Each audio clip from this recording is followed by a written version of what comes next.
everybody. I wanted to show you a really sweet home decor piece I made. I began by using a 12 by 12 wood panel from Dollar Tree Plus. And I'm also using a napkin from one of my napkin bundles, and I think I've still got some of those bundles left on my website.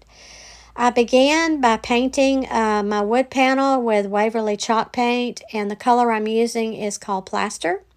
So I'm just painting the back and the sides and the top. And I'll also paint the back and finish that off too.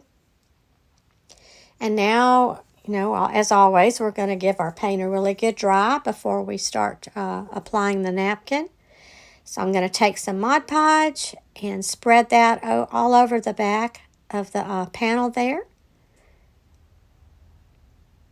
And then we're going to make sure that our Mod Podge is really good and dry now.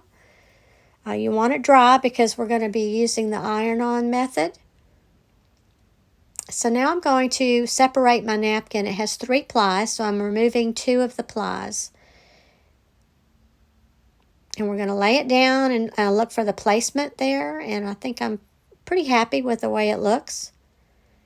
So I'm going to take my parchment paper and my iron and begin ironing it on. My iron is set on medium-high. And you just want to make sure all the edges are down good and it's good in the corners there. And I think it turned out so pretty. Now I'm going to take an 8-inch embroidery hoop and also some, I think they're 2-inch flat beads that I got off of Amazon. They're either 1.5 inches or 2 inches. I'm painting it with the Waverly chalk paint, the color Plaster. Just basically giving it a really good dry brush. I'm creating my own wreath because I couldn't find one at Dollar Tree. I know they carry them. And now I'm going to take a piece of lace and we're going to glue that to the top of the wreath. And it'll make it look like it's hanging from the top of the sign there.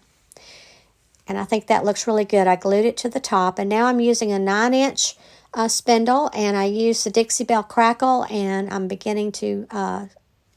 I put it on there, applied it, and I'm drying it now.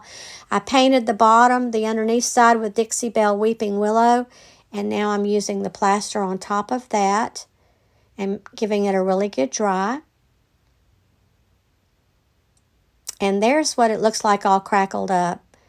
And I'm going to glue it with some hot glue, but I did go back later and use some E6000 to make sure it stays in place, and I think it turned out really good. And I'm just tacking a little bit of the wreath down on 3 sides. And now I'm going to take my lace bow, same lace as what's hanging from, and apply that. And I'm adding some moss to the wreath. This is going to give my wreath something for me to glue my flowers onto.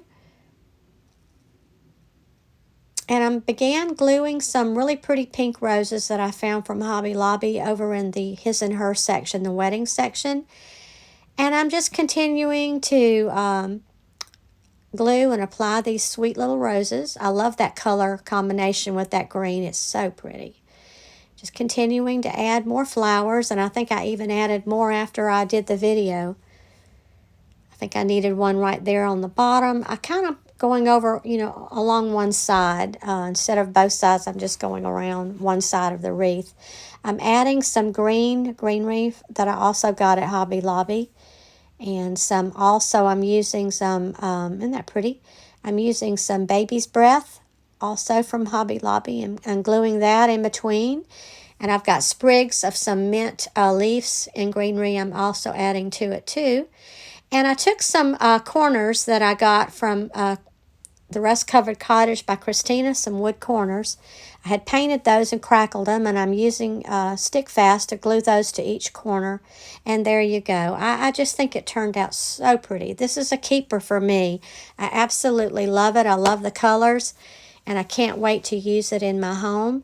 I hope you enjoyed what you saw today, and you will come back and visit my page, Southern Designs and Finds.